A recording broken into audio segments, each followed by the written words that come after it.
Bonsoir à tous et bienvenue dans cette édition. Installation ce matin à Niamey du comité multisectoriel du programme stratégique 1 de l'initiative 3N, cérémonie présidée par le ministre de l'Agriculture en présence de plusieurs membres du gouvernement dont les ministères sont pleinement impliqués dans la mise en œuvre de l'initiative 3N.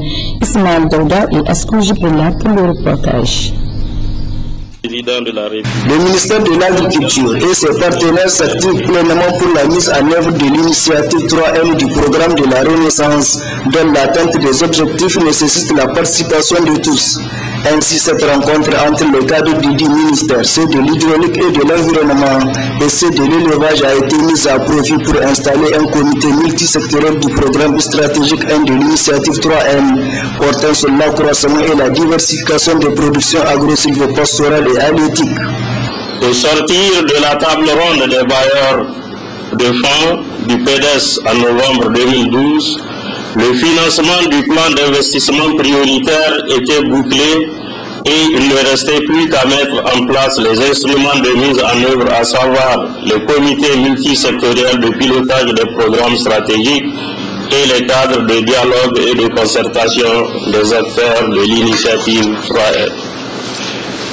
C'est la raison d'être de notre rencontre d'aujourd'hui qui a pour objet la mise en place du comité multisectoriel de pilotage du programme stratégique 1 intitulé Accroissement et diversification des productions agro-silvopastorales et halieutiques. Le comité multisectoriel du pilotage du programme stratégique 1 avec ses 60 membres sera donc la structure phare de l'initiative 3M. Il sera ainsi conduit à travers ces différents programmes par les ministères concernés. Ce programme stratégique comporte 4 programmes opérationnels, dont les 2 premiers sont sous la maîtrise d'ouvrage du ministère de l'Agriculture, PO1 intitulé Accroissement des productions sous irrigation et PO2 dénommé Accroissement des productions de cultures pluviales. Le 3e programme opérationnel, PO, est sous la maîtrise d'ouvrage du ministère de l'élevage, PO3, qui s'intitule Accroissement des productions d'origine animale, comme la filière bétail, viande, cuir et peau, volaille, œufs, poissons, miel, etc. Le 4e programme opérationnel est sous la maîtrise d'ouvrage du ministère de l'hydraulique et de l'environnement, PO4, dénommé Accroissement des productions forestières. Mesdames et messieurs, chers participants, de par les actions inscrites dans ces programmes opérationnels, les objectifs spécifiques, le nombre de maîtres d'œuvre et le nombre de maîtres d'ouvrage que sont les 3 ministères en charge du secteur rural, notre comité multisectoriel de pilotage du programme stratégique 1 est une structure phare de l'initiative 3R. Le comité installé aura donc entre autres la lourde tâche de statuer sur la priorisation des investissements et mesures, suivre et superviser la mise en œuvre des activités, examiner et approuver les plans d'action et les rapports annuels des programmes. Ouverture ce matin à Niamey de la 3e session du comité de pilotage du programme national de formation professionnelle et technique et d'insertion des jeunes sortants. Objectif, faire le bilan des réalisations à un tiers de la durée d'exécution du programme. Le reportage de Moudanchirou Oumajamila et Issef Suleiman. Ce 3e comité de pilotage du programme MIJ 017 d'appui au programme national de formation professionnelle et technique et d'insertion des jeunes sortants vise à faire le bilan des 18 mois de réalisation. Le programme est financé par le Grand-Duché du Luxembourg et l'Union européenne. Il est exécuté par l'Ux Development et le ministère de la formation professionnelle et de l'emploi. La réunion d'aujourd'hui va permettre aux participants d'examiner les actions en cours, les actions réalisées et celles prévues pour la prochaine étape. Le premier et deuxième trimestre 2013 ont vu la finalisation et le lancement d'actions de grande envergure qui permettront le bon déroulement des activités du programme et par là même l'amélioration qualitative et quantitative de la formation professionnelle et technique et de l'insertion des jeunes sortants. C'est entre autres la mise en œuvre des différentes formations, formateurs, apprentissage par l'alternance, formation de courte durée, mise en stage professionnel, la certification et la validation des acquis professionnels, le processus de définition du cadre méthodique de l'approche par compétences, etc. Je me réjouis de cette évolution positive de ce processus qui nous permettra d'atteindre les résultats escomptés pour un développement harmonieux de ressources humaines compétentes, donc à même d'assurer le développement économique du pays. En marge de cette réunion, la coopération luxembourgeoise a remis au ministère un second lot de véhicules. Il s'agit de 4 véhicules 4x4 acquis dans le cadre du programme NICH 017. Le Haut Commissariat à l'aménagement de la vallée du Niger, l'ABN et la Banque mondiale organisent conjointement un atelier de planification des activités sous financement de la Banque mondiale dans le cadre de la mise en œuvre du programme Kandaji. Le présent atelier focalisera ses travaux sur la mise en œuvre du projet de développement des ressources en eau et de gestion durable des écosystèmes. D'autres précisions avec Rahila Touchebou et Isaac Issa.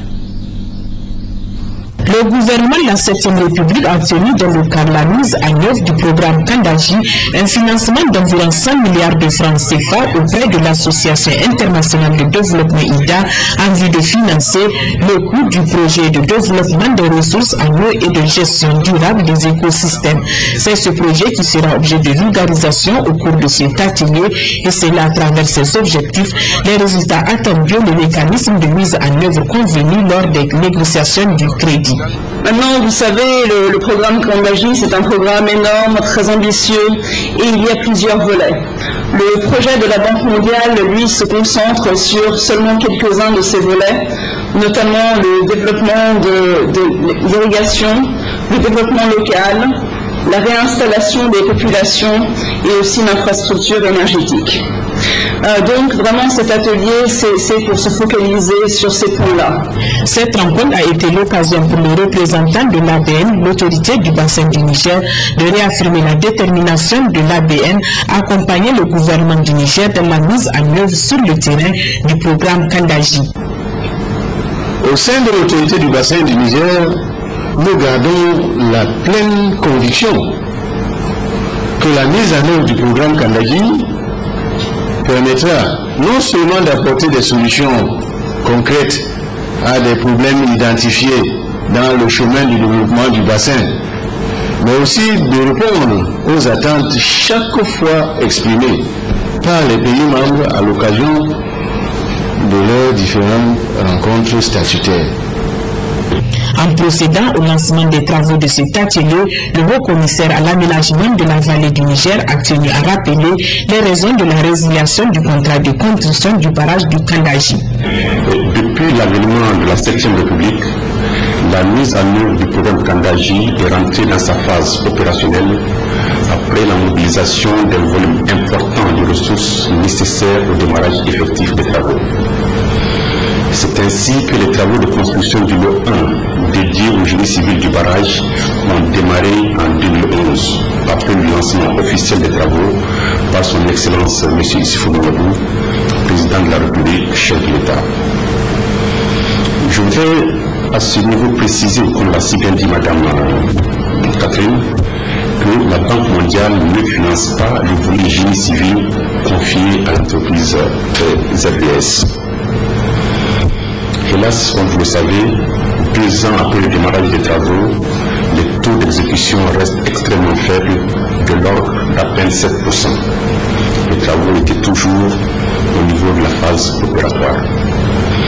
Face à cette situation, et compte tenu de l'importance du programme, l'État nigérien ne pouvait pas s'enfermer dans une logique dilatoire. La résiliation, puisque c'est d'elle qu'il s'agit, a été annoncée par les voies les plus autorisées. Je voudrais toutefois dire ici qu'elle est motivée par l'incapacité de l'entreprise à respecter les clauses contractuelles et à réaliser les travaux.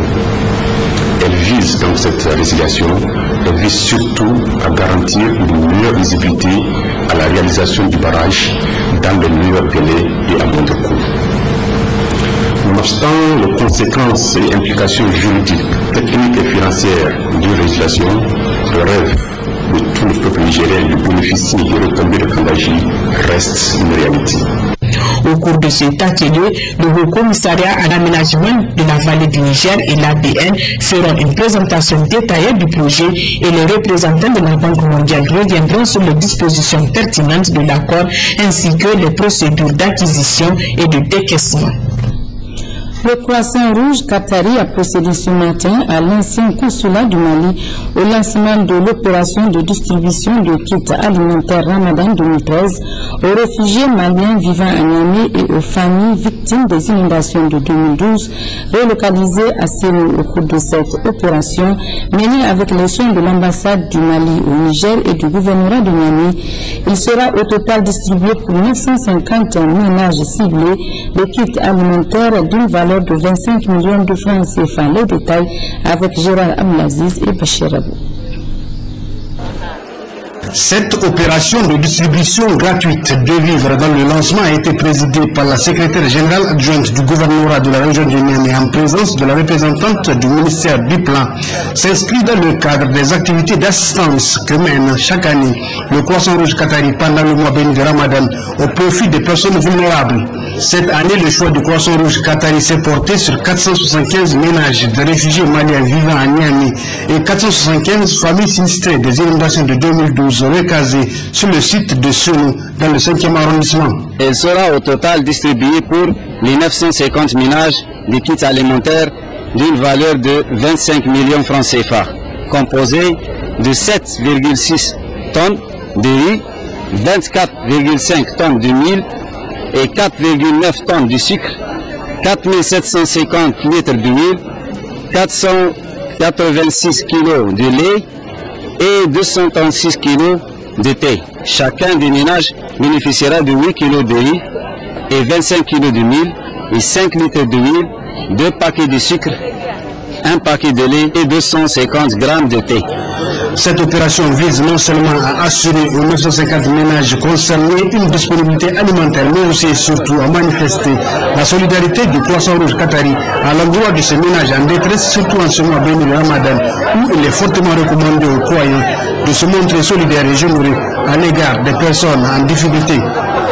À l'endroit du Croissant Rouge Qatari, les officiels, à savoir la secrétaire générale adjointe du gouvernorat de la région de Niamey, le secrétaire général de la mairie du 1er arrondissement de Niamey, le chargé d'affaires de l'ambassade du Mali au Niger, puis et surtout les bénéficiaires ont présenté toute leur gratitude. Je vois que je suis soutenu par mes frères, je suis soutenu par mes parents, je suis soutenu par les autorités, je suis soutenu par tout le monde. Et à travers moi, je soutiens tous les Maliens qui sont là.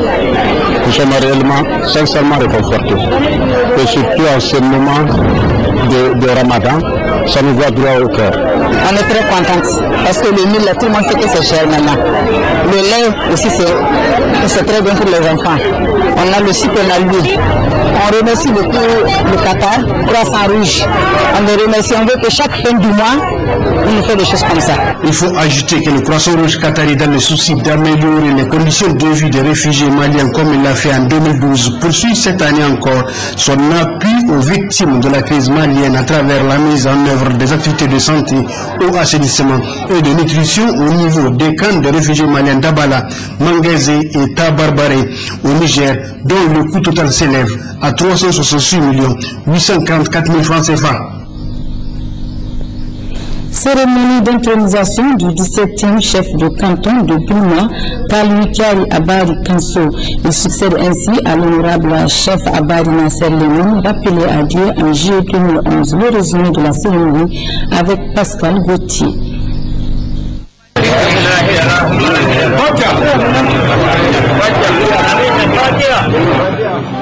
C'est par cette lecture du Saint-Coran qu'a débuté la cérémonie d'intronisation de Kalawi Kiari Abari Korso, 17e chef de canton de Bilma.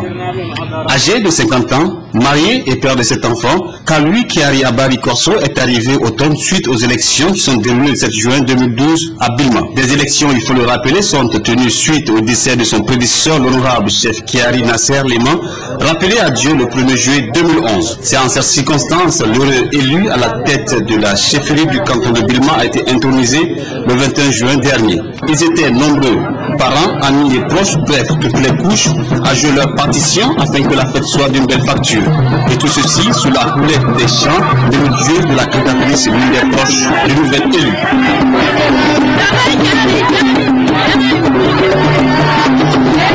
Les autorités administratives régionales et départementales, les cadres et les ressortissants du département de Bilma ne sont pas restés en marge de la fête, d'une manière pour eux de témoigner leur reconnaissance et leur disponibilité à œuvrer aux côtés du nouveau chef de canton. Pour sa part, le préfet de la dite localité a tenu à féliciter et à remercier la population de Bilma pour le choix porté à la personne de Abari Kalou Corso. Il a également exhorté l'ensemble de la population à apporter son concours au nouveau chef de canton de Bilma. C'est dans un esprit de fair play et de fraternité que les différents prétendants au trône ont tenu à saluer et à apporter le chef un acte sage comme il en est de coutume chez les Kanouri.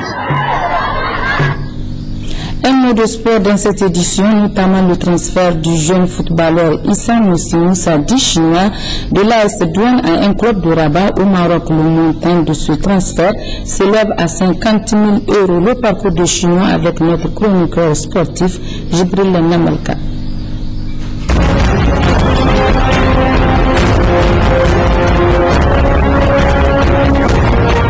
Issa Moussa, affectueusement appelé par ses camarades chinois, a commencé à jouer au ballon, tout comme les jeunes dans son quartier Calais Sud. Après un passage au Sali Sporting Club de Nouveau Marché et une saison au Zumuta Athletic Club de Zongo, chinois s'est véritablement exprimé à l'AS Douane. Un club à qui il a offert sa fraîcheur physique, son talent, avec à la clé le titre de meilleur buteur lors de sa première saison 2010-2011. Vice-champion 2011-2012 et champion national 2012-2013. Chaque jour qui passe, Chinois ambitionne de progresser dans son poste d'attaquant.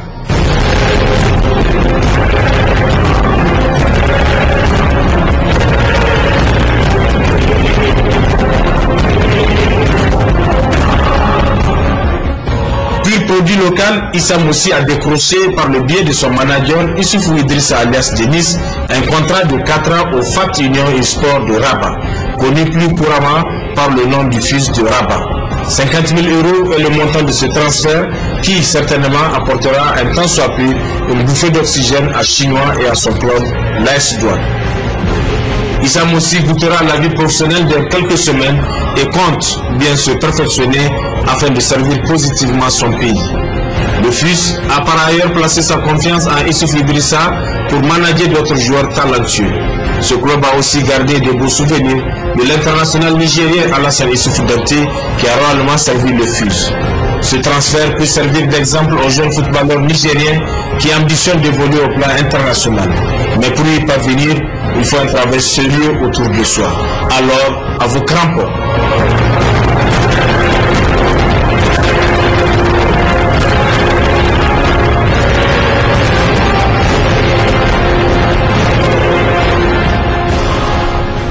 Bonne chance et bon courage à notre compatriote. Au Mali, le président Diakounda Traoré et les responsables de la rébellion Touareg ont rompu hier après-midi le jeûne du Ramadan au palais présidentiel, ainsi qui atteste la bonne marche du processus de réconciliation nationale.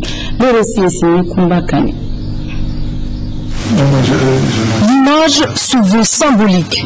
Le chef d'État malien par intérim Diakounda Traoré et des rebelles Touaregs du Ménéla rompent le jeûne ensemble à la résidence présidentielle et sous l'œil des caméras. Au menu de ce repas peu formel, la paix et la réconciliation à quelques jours du premier tour de la présidentielle.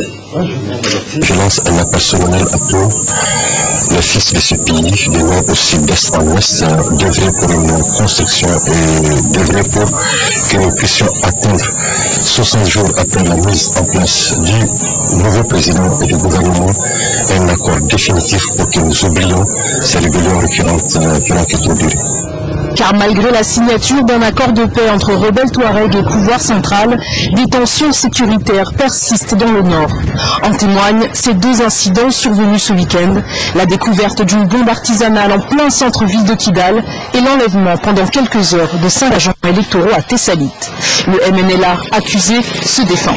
Nous ignorons les individus qui ont fait l'enlèvement, mais ce que je peux vous confirmer, c'est que ce sont les éléments, les forces armées du MNLA qui ont fait la poursuite pour pouvoir récupérer les gens qui ont été enlevés à Tessalit hier. Ce climat d'insécurité menace le scrutin présidentiel prévu dans 6 jours. Pour donner toutes les chances à la tenue du vote, autorités maliennes et représentants Touareg vont une nouvelle fois se retrouver ce lundi à Bamako. Cap sur le Brésil, où la ville de Rio de Janeiro se prépare à accueillir le premier pape sud-américain de l'histoire de l'Église catholique, le pape François consacre son premier déplacement à l'étranger depuis son investiture à ce grand pays de tradition chrétienne où se dérouleront la semaine prochaine les Journées mondiales de la jeunesse. Le récit de Camila Compoussa. Impatient et plein d'espoir, aux Journées mondiales de la jeunesse, les pèlerins n'attendent plus que le pape. C'est le début d'une semaine de visites et de festivités au Brésil, le plus grand pays catholique du monde. Je veux prier pour les Journées mondiales de la jeunesse, remercier Dieu parce qu'il s'installe à Rio de Janeiro, prier pour la vie du pape François et pour l'Église, qu'elle reste jeune et vivante. Nous avons beaucoup de raisons d'être reconnaissants. Enthousiasme également du côté du pape François pour son tout premier déplacement. Il tweetait déjà ce matin: j'arrive au Brésil dans quelques heures et mon cœur est déjà rempli de joie parce que bientôt je serai avec vous pour les 28e JMJ. Un ton plutôt détendu qui contraste avec le dispositif de sécurité brésilien. Près de 30 000 agents sont déployés. Ici à Copacabana, le podium, les décorations, tout est prêt. Même hors de la Pape-mania, on attend beaucoup de la visite du premier pape latino-américain. Je ne suis pas très religieux, mais j'ai une grande foi en Dieu et je pense que la visite du pape ici va nous amener beaucoup de paix à Rio de Janeiro dans les jours qui viennent. Le Brésil accueille les JMJ sur fond de crise sociale avec un investissement public de plus de 30 millions d'euros. Une dépense critiquée. Les appels à manifester sont maintenus alors que les pèlerins ont des étoiles plein les yeux. Le monde en bref à présent avec comme point de mire la Chine, l'Inde, la France et le Panama. S'il vous plaît. Plus de 70 morts, c'est le bilan provisoire du séisme de magnitude 6,6 qui a touché lundi matin le nord-ouest de la Chine, dans la province du Guangzhou. Un premier tremblement de terre suivi par des centaines de répliques très violentes avec des secousses atteignant parfois 5,6 sur l'échelle de Richter. On compte les blessés par centaines et des dizaines de milliers de bâtiments se sont effondrés. Des sauveteurs ont été dépêchés dans cette région montagneuse difficile d'accès, mais les prévisions météorologiques prévoient l'arrivée de fortes précipitations, ce qui va compliquer le travail des secours. Dans le nord de l'Inde, 4 membres d'une même famille ont été victimes d'une attaque à l'acide. Une jeune femme de 28 ans est décédée suite à de graves blessures à la poitrine. Cet incident intervient quelques jours après la décision de la Cour suprême indienne de mettre en place des règles strictes quant à la vente de ce produit. D'ici 3 mois, tout acheteur devra présenter une pièce d'identité et les commerces devront déclarer leur stock et vente à la police. De son côté, l'État devra indemniser les victimes à hauteur de 4 000 € et prendre en charge leurs frais d'hospitalisation, une loi qui répond aux attentes des associations de victimes. Dans ces conteneurs, 2 avions de chasse MiG-21, c'est la découverte des autorités panaméennes à bord d'un navire nord-coréen intercepté ce mois-ci. Le cargo avait quitté Cuba et tenté de rejoindre la Corée du Nord par le canal du Panama. Les avions de combat soviétiques ont été trouvés à côté de missiles et autres pièces d'armement. Cuba affirme qu'il s'agit d'armes obsolètes envoyées à leurs alliés pour qu'elles soient rénovées puis renvoyées. Des experts de l'ONU ont prévu d'aller inspecter la cargaison sur place le 5 août prochain. Le chargement pourrait constituer une violation des embargos onusiens sur la Corée du Nord. Le Britannique Christopher Froome est le grand vainqueur de la 5e édition du Tour de France. À l'occasion de cet anniversaire, c'est à la tombée de la nuit qu'a eu lieu la dernière bataille des sprinters sur les Champs-Élysées. Après 3 semaines de compétition, la prestigieuse étape parisienne a été remportée de peu par l'Allemand Marcel Kittel. Au classement général, le coureur britannique l'emporte avec 4 minutes 20 d'avance sur le Colombien Nairo Quintana et plus de 5 minutes sur l'Espagnol Joaquín Rodríguez. Alberto Contador, double vainqueur du Tour, termine 4e. La météo pour refermer cette édition, elle prévoit des orages localisés sur le sud Aïr en cours d'une présentation d'Inta Adam. Chers téléspectateurs, bonsoir. Très ravi de vous retrouver devant notre page météo du temps qu'il fait et qu'il fera. La situation météorologique est dominée aujourd'hui par un temps dégagé et ensoleillé sur l'ensemble du pays. Voilà à présent les trains observés cet après-midi à travers l'image satellitaire de 19h locale. Ainsi, sur cette image, on observe une accalmie générale sur le pays, sauf sur l'Aïr où on observe des séries orageuses. Hors de nos frontières, on note la présence de forêts pluvieux orageuses sur le nord Nigeria et le centre Tchad. L'évolution de cette situation nous amène à prévoir en cours de nuit des orages isolés sur le sud Aïr. D'autre part, des passages nuageux sont prévus sur le sud d'Aïr et le sud Manga. Demain matin, c'est un ciel dégagé et ensoleillé qui est prévu sur l'ensemble du pays. Chers téléspectateurs, voyez ensemble les heures de lever et coucher du soleil sur certaines localités de notre pays. Ainsi, le soleil apparaîtra demain 23, mardi 23 juillet 2013 à 6h05 à Agadez, 5h43 à Bilma, 6h21 à Kony, 5h52 à Difa, 6h31 à Doudou, 6h31 également à Gaïa, 6h01 à Gouré, 6h08 à Magaria, 5h55 à Ménosoroa, 5h49 à Ngimi, 6h34 à Niamey, 6h20 à Tawa, 6h35 à Tilaberi et 6h06 à Zender. Et il disparaîtra sur ces mêmes localités à 19h04 à Agadez, 18h47 à Bilma, 19h09 à Kony, 18h39 à Difa, 19h17 à Dosso, 19h14 à Gaïa, 18h50 à Gouré, 18h54 à Magaria, 18h42 à Ménisoroa, 19h02 à Maradi, 18h39 à Guingimi, 19h21 à Niamey, 19h11 à Tawa, 19h25 à Tilaberi et 18h55 à Zender. Chers téléspectateurs, c'est l'essentiel de cette page météo. Bonne soirée. Ainsi se termine cette édition. Merci de l'avoir suivi. Surtout, restez sur Télésal. Au revoir.